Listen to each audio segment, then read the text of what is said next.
Assalamualaikum warahmatullahi wabarakatuh.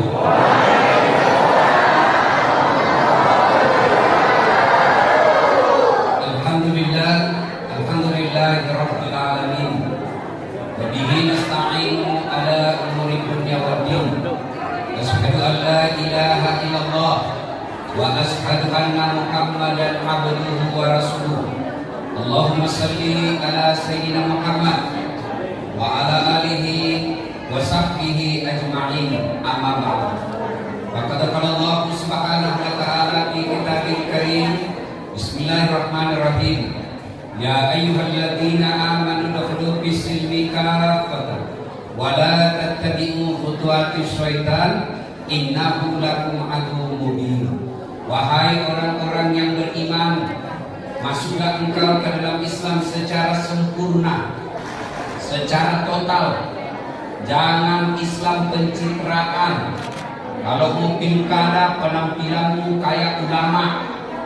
Kalau mau dicoblos, penampilanmu kayak ustaz. Tapi begitu selesai dicoblos, hilang dari masjid. Ada begitu di Natuna?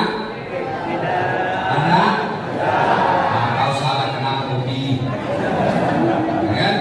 Islamlah secara benar, dan janganlah engkau ikuti langkah-langkah setan, karena sesungguhnya setan itu musuh yang nyata bagi kalian. Musuh kalian bukan polisi. Adik-adik, jangan kamu musuhi polisi.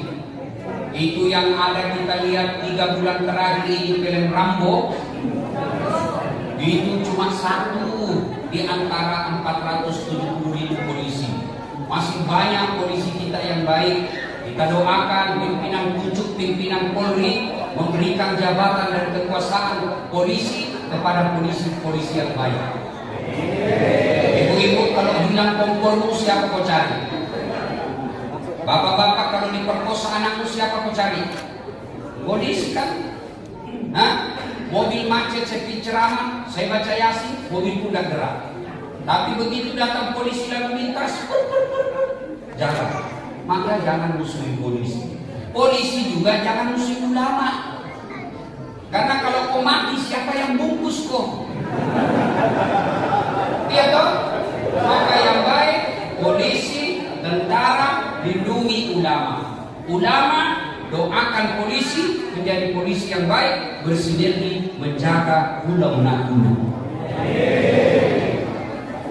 Dan setan banyak ternyata di tempat ini. Setannya tukang pocong. Apa? Handphone. Kalau sudah ceramah masih suka. Ibu-ibu yang pegang handphone, saya doakan suamimu kawin lagi.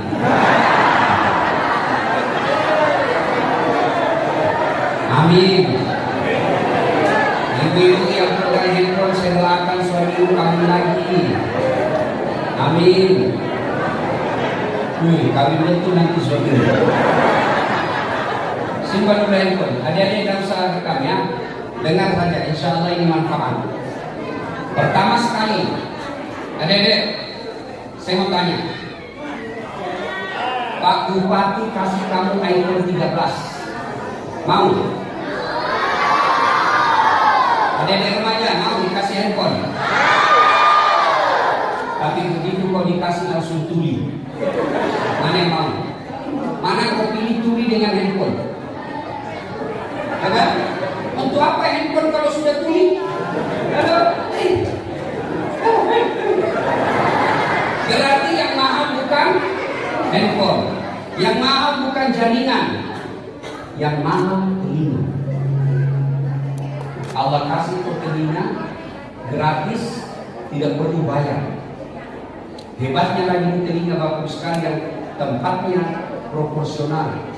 Pernahkah tuan-tuan bayangkan bagaimana seandainya telingamu satu di bawah pantat, satu di bawah ketiak? Ada Ustaz? Kau di mana? Lihat tuh? Ya? Ada kamu punya HP, kameranya 5. Bagus. Mau? Mau? Tapi begitu dikasih langsung buta. Ayo, untuk apa lagi kamera?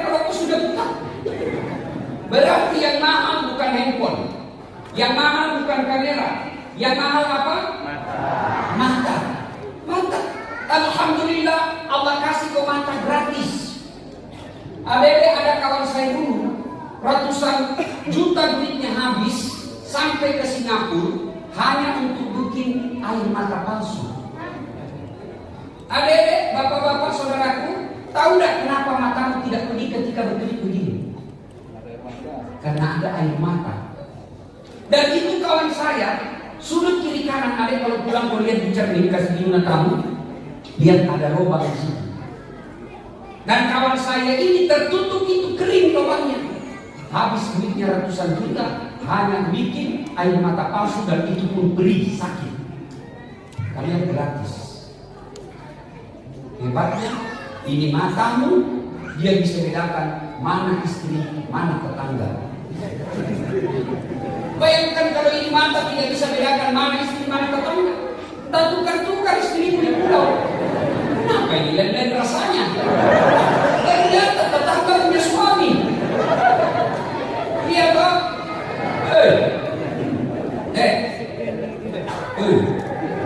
Kau gigi. Itu gigi kalau ditanam satu yang asli bukan yang dibuka-buka ya. Gigi palsu tapi yang ditanam. Anda tahu berapa satu gigi? 22 juta satu biji. Allah kasih kau gratis 32 dan 2 kali gigi. Gak perlu kau bayar.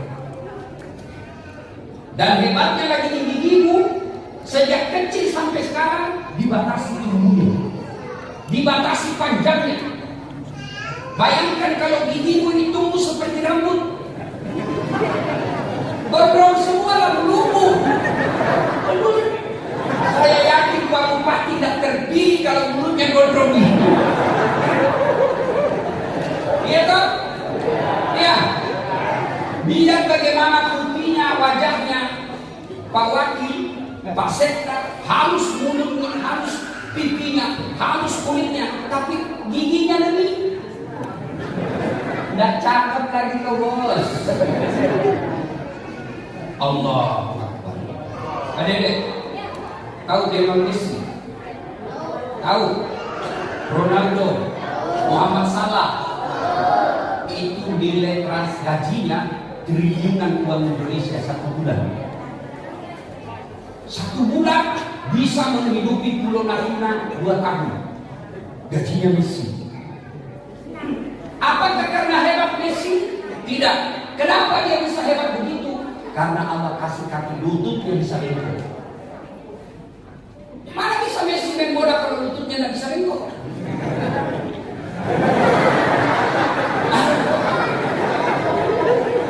Itulah sebabnya kita mengucapkan Alhamdulillahirabbil alamin. Tuan-tuan, Bapak bayangkan seandainya Bapak tidak bisa kentut. 2 hari aja Bapak tidak bisa kentut, dia bersiul, tidak bisa keluar itu angin dalam mulutmu. Allah kasih kita rezeki namanya kentut. Allah. Itulah sebabnya kita selalu disindir dalam Al-Quran. Fabi ayyi ala'i rabbikuma.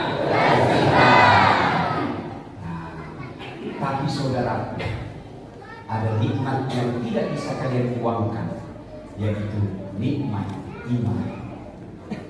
Biar kau punya sehat, matamu bagus, kakimu bagus, otakmu cerdas, tapi kau tidak punya beriman, tidak tahu sujud kepada Allah, tidak tahu melaksanakan perintah-perintah Allah, kata Allah kalian lebih hina dari binatang. Polisi, tentara, Pak Sekda, Pak Bupati, Wakil Bupati, kalau tidak beriman, kata Allah kalian tidak ada nilainya di hadapan Allah. Mau kemana? Buka-buka sakaratul maut semua ini. Ini bupati, ada lambang Garudanya. 2 periode saja bisa. 10 tahun.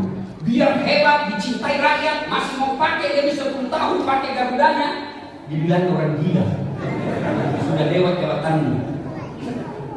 Dan yang abadi pengabdianmu kepada Allah. Adik-adik, tahu kambing? Tahu kambing? Masya Allah, ibu dulu sekarang tidak kakak dia jual beli kambing. Itu kalau ada kambingnya nakal, suka suruh temannya. Bilang mamaku, balik ya, tiri pasar, Budis, jual itu bawa di pasar. Sampai pasar, Maji, dia kata beli, dan orang beli. Kata ibuku, bawa itu dah, potong nih, digerek, bagi-bagi dia punya. Coba, kambing, nakal, ganggu orang, jual.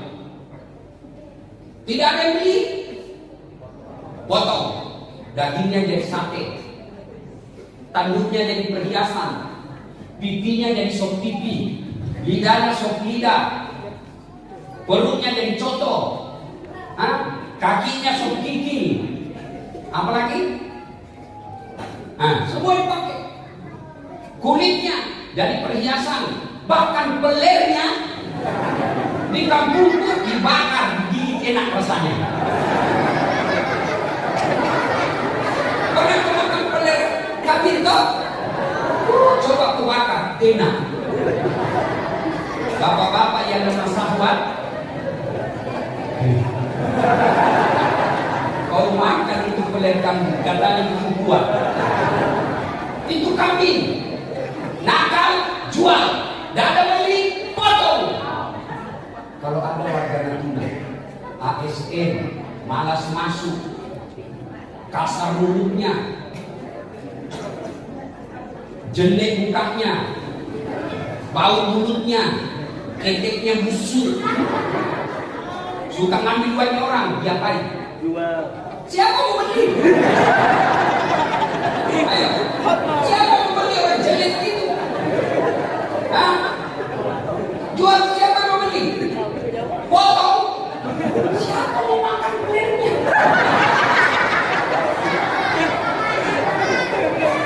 Iya toh? Iya. Makanya sesungguhnya nilai manusia bukan dari fisiknya, bukan dari jabatannya, bukan dari pangkatnya, karena semua itu sementara. Bupati sementara, wakil bupati sementara, kaya sementara, miskin sementara, muda sementara, populer sementara, ustaz sementara, semua akan mati.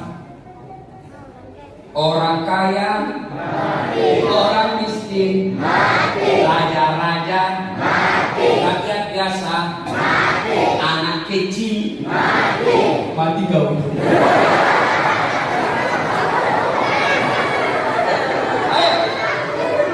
Berarti yang perlu kita syukuri kalau kalian punya iman. Biarlah hidup kita di pulau terpencil ini, biarlah hidup kita di pulau yang tidak ada molnya ini, biarlah kita hidup di pulau yang terpencil ini, tapi kalian punya iman yang baik. Kalian akan lebih awal masuk surga daripada menteri perampok, menteri tukang tipu, pejabat tukang tipu. Nanti dia mukanya hancur, kalian masuk surga dengan tersium. Ini dulu menteri, kenapa mukanya hancur ini? Kasihan dia, bawa lu. Maka bersyukur kepada Allah dengan mengucapkan Alhamdulillahirabbil alamin. Alhamdulillahirabbil alamin. Dan kalau kalian ucapkan Alhamdulillahirabbil alamin, jangan asal ucap, tapi usahakan dengar telinga dan usap dada. Itu pasti berbekas. Kalau kau cuma bilang dari dulu senang, tangan perang tapi anakku selamat. Itu tidak ada maknanya. Tapi ketika kau ucapkan Alhamdulillahirabbil alamin dan usap dadamu, pasti berbekas. Ya, selama kau ucapkan hamdan Alhamdulillahirabbil alamin. Kita bersyukur. Jauh datang Pak Bupati, lengkap dengan wakilnya, lengkap juga dengan sekretanya, dan yang dipanggil ceramah dasar lagi. Karena cintaku kepada kalian sebenarnya saya sakit. Sejak tanggal 28 saya keluar rumah, sampai sekarang belum pulang-pulang. Saya sudah bilang sama protokol saya tidak bisa terima acara yang siang, saya cuma mau di malam. Tapi begitu saya sampai bandara dan dia ngomong langsung saja dibawa ke sini. Apa boleh buat? Pikir-pikir juga menganiaya Ustaz. Tapi sudah saya sangka baik saja begitu maunya orang dengar ceramah saya. Sampai guru saya berkata gini, Pak Bupati, karena cinta umat kepada dasar cinta itu yang bisa membuatku mati di jalan, kecapean dan kelelahan. Istri saya sampai kesepian tahu. Daripada dia marah, kenapa sih Ustaz jalan terus? Kupel lu aja dia, kupel lu baru kubisi. Dia mana engkau putih. Bukannya aku sengaja. Kau dan si buah hati, terpaksa aku harus begini. Ini urusan orang tua. Teruslah bersyukur.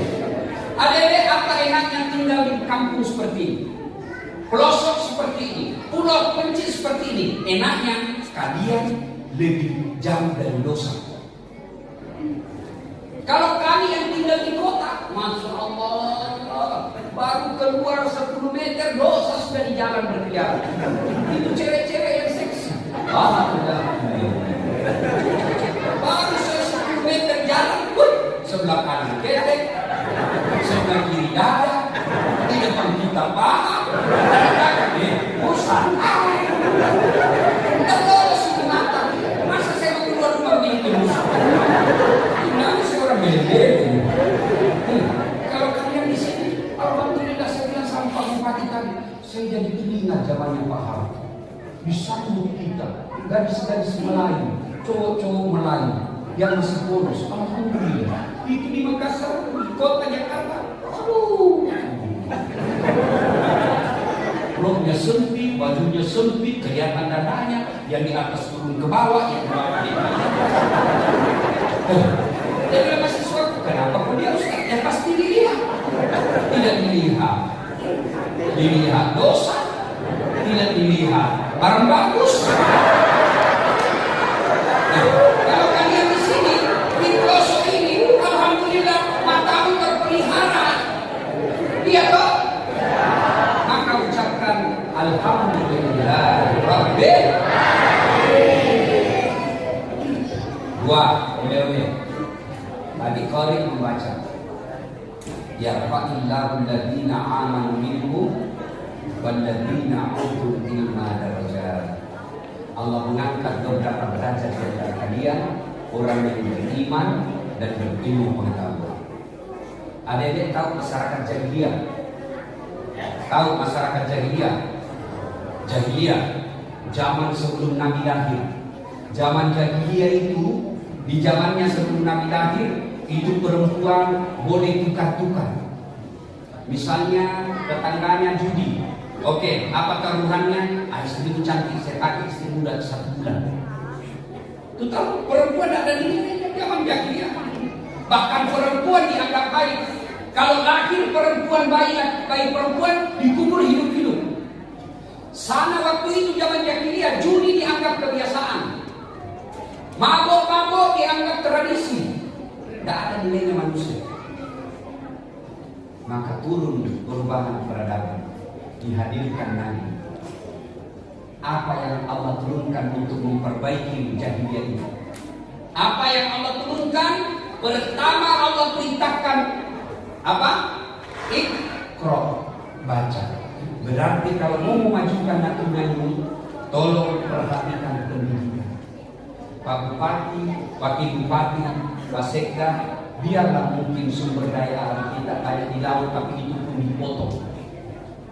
Kita tidak diberi kekuasaan, tapi pelihara adik-adik saya yang kecil-kecil. Saya yakin otak-otak mereka ini cerdas. Tinggal bagaimana diarahkan. Saya pernah rasakan menjadi anak kampung. Pernah deh. Oh, saya sekolah di Makassar 16 tahun, saya berdarah-darah otak saya. Berdarah-darah otak saya cari uang. Berdarah-darah otak saya belajar. Bayangkan dua universitas saya tempatin kuliah. Bapak saya cuma bilang sama bapak saya, nggak usah carikan saya pembeli buku, nggak usah carikan saya pembeli baju, cukup jamu beras. Selebihnya saya cari. Saya pernah rasakan semuanya, tapi saya giat menuntut ilmu, belajar, dan belajar. Akhirnya sekarang alhamdulillah bisa menasihati presiden, bisa menasihati panglima, bisa menasihati Kapolri. Penonton saya sekarang di YouTube paling banyak di Indonesia, 260 juta lebih. Allah. Ya, maka kalian belajar. Kalau sore berenang sudah, tapi malam saatnya kalian belajar. Mau masuk otakmu, kau paham atau tidak, baca bukumu.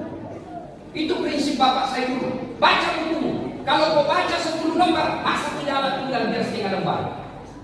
Baca. Kau mengerti atau tidak, baca. Kalau kau tidak baca bukumu, pasti kau tidak mengerti. Tapi kalau kau baca, lalu berdoa, ya Allah, bukakan pintu pikiranku, bukakan pintu pemahamanku, mudahkan saya belajar, supaya saya bisa membiarkan orang tuaku mengangkat harkat dan martabat keluar saya. Masa Allah tidak memberikan doa? Cuma yang jadi masalah, kamu sudah di terluar, sumber daya alammu terbatas, kamu malas lagi belajar. Akhirnya apa? Ya kita tetap terbelakang. Maka belajar dari sekali. Ali bin Abi Thalib pernah ditanya, ya Ali, kalau kau disodorkan antara harta dengan ilmu, kau pilih mana? Pilih mana? Adek, kalau kau dikasih antara handphone dengan buku, pilih mana? Pencitraan. Sebenarnya juga bohong kan? Ali pilih ilmu. Kenapa? Ada 3 kelebihan ilmu dibanding harta. Maka adik sekalian belajar. Tidak mungkin adik-adik saya ini belajar kalau bapaknya tidak peduli. Pak, saya rasakan itu. Saya lihat dengan kepala saya sendiri. Ibu bapak saya hina. Tapi saya selalu belajar.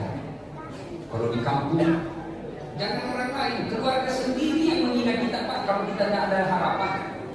Sekolah. Sekarang yang pernah menghina orang tua saya, yang pernah melecehkan orang tua saya, kalau Ramadan saya kasih zakat.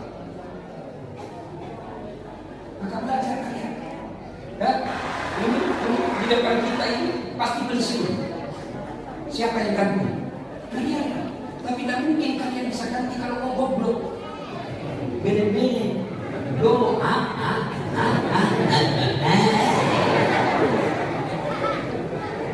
Ya. Belajar. 3.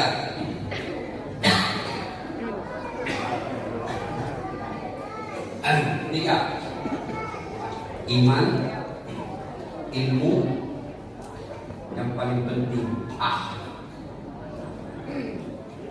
Nabi ditanya, ya Rasulullah, untuk apa kau diutus ke muka bumi ini? Liutammimal makarimal akhlak, memperbaiki akhlak manusia. Biar kamu cerdas, punya pangkat, kaya, bagus sholatmu, tapi kasar mulutmu, Allah tidak senang. Nabi tanya, ya Rasulullah, siapa orang baik? Apakah yang sholatnya bagus? Apakah berjamaahnya tiap 5 waktu di masjid? Apakah Senin Kamisnya lancar? Tahajudnya tiap malam? Bukan itu saja, biar baik ibadahnya, tapi sama tetangganya tidak senang. Depan rumahnya bertengkar, samping kanannya bertengkar, sebelah kirinya bertengkar, belakang rumahnya bertengkar. Kalian bukan orang mulia di sisi Allah meskipun hitam kita. Lalu siapa orang baik kata Nabi? Khairun nas anfa'uhum linnas. Sebaik-baik manusia di antara kalian yang paling banyak manfaatnya untuk kalian. Saudaraku polisi laut, jadilah manusia manfaat. Ajarkan hukum-hukum laut dasar kepada rakyat Indonesia supaya mereka tidak dibodoh-bodohi.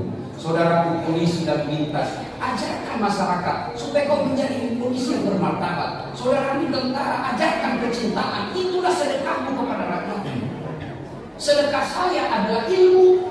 Sedekahnya ini pejabat, bikin perda yang membuat masyarakat gampang cari kerja, yang membuat masyarakat gampang cari nafkah. Itu tugasnya. Anggota DPR bikin perda. Jangan kepentingan partai politik, tapi kepentingan rakyat banyak. Maka kau anggota DPR di dunia, insya Allah anggota DPR dia.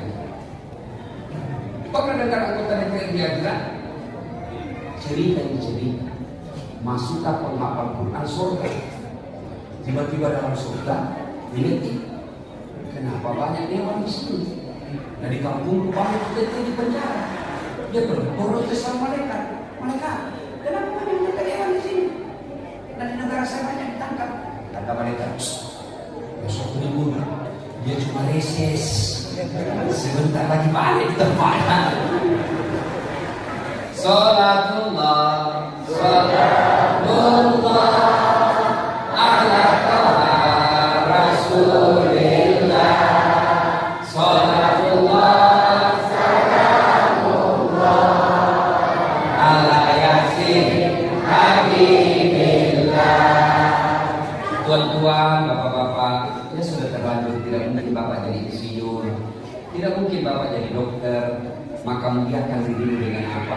Memperbaiki akhlak, tutur kata yang baik, senyum. Nabi itu Pak, Masya Allah, sampai Allah kagum kepada akhlak Nabi. Tahu akhlaknya Nabi? Kalau ketemu orang, dia undang jabat tangan. Dan kalau jabat tangan, dia pandang matanya sahabat langsung. Tidak ada satu jabat tangan pakai handphone. Kita kadang-kadang jabat tangan sama teman tidak lihat dia. Oh iya. Sudah dia lihat matanya lalu senyum. Hebatnya lagi Nabi tidak pernah dulu dia lepas tangannya. Dia tunggu sahabat selesai dan dia lepas. Masya Allah. Nabi, orang datang kepada beliau bahkan mau membunuh sekalipun, keluar dan pisah dengan Nabi, malah susah. Begitu akhlaknya Rasulullah. Senyumnya baik, tutur katanya baik, apalagi kepada istrinya. Kalian tidak usah dulu mengharap masuk surga kalau tetanggamu semua tidak senang kamu. Apa dulu namanya muflis? Nabi bertanya, saudara-saudara sekalian, kau tahu siapa yang bangkrut di akhirat kelak? Kamu tahu tidak siapa yang bangkrut di akhirat kelak? Yang tidak sholat, yang tidak puasa, yang tidak zakat, yang tidak haji. Kata Nabi tidak. Dia bayar zakat, dia haji, dia sholat, dia puasa. Lalu siapa yang bangkrut ya Rasul? Kata Nabi, jarsu wa khati'ur rahim, tetangga yang jahat sama tetangganya dan dia memutuskan tali persaudaraan. Jangan sampai bapak selalu berjamaah di masjid, tapi tetanggamu merasa tidak ada kebahagiaan kalau kau ada di sini. Nabi hadir untuk memperbaiki akhlak. Kalau kau tidak bisa sedekah sama tetanggamu duit, sedekahlah dengan apa? Tutur kata yang lembut. Kau tidak bisa kasih sedekah tetanggamu duit, sedekahlah dengan doa. Kalau kau tidak bisa doa, tetanggamu pun doa, kau tidak mau, jangan mengganggu tetanggamu. Maka kalau ini diamalkan, insya Allah salatnya baik, akhlaknya baik, ibadahnya baik, Allah nanti panggil kita, dasar tadkhulul jannati bisalam. Silahkan kau masuk surga, surga dunia, surga akhir. Ibu bapak saudara-saudara sekalian, inilah tausiah kita pada taklim kita kali ini. Mudah-mudahan ada manfaat. Terima kasih atas undangannya Pak Bupati dan Wakil Bupati. Luar biasa Pak Bupati ini. Sepanjang jalan saya melihat pribadinya Pak Bupati ini bersahabat.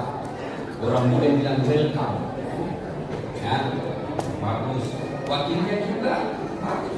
Ada orang belum dilantik, banyak itu Pak Kabupaten belum dilantik, bupati dengan wakilnya sudah tidak baik. Iya toh, banyak begitu kan? Nah, karena wakil beliau, wakil bupati tahu diri saya wakil. Yang jadi bertengkar kalau wakil merasa bupati. Nah, bertengkar itu. Ya, maka ini contoh keteladanan dalam dunia politik. Semua ini sementara saja. Wa mal hayatud dunya illa mata'ul ghurur. Dunia ini canda. Ini budaya saja, jangan sampai kita tertipu dan terabaikan. Demikian, mudah-mudahan bermanfaat. Lebih dan kurangnya mohon dimaafkan. Usikum wa nafsi bi taqwallah. Assalamualaikum warahmatullahi wabarakatuh.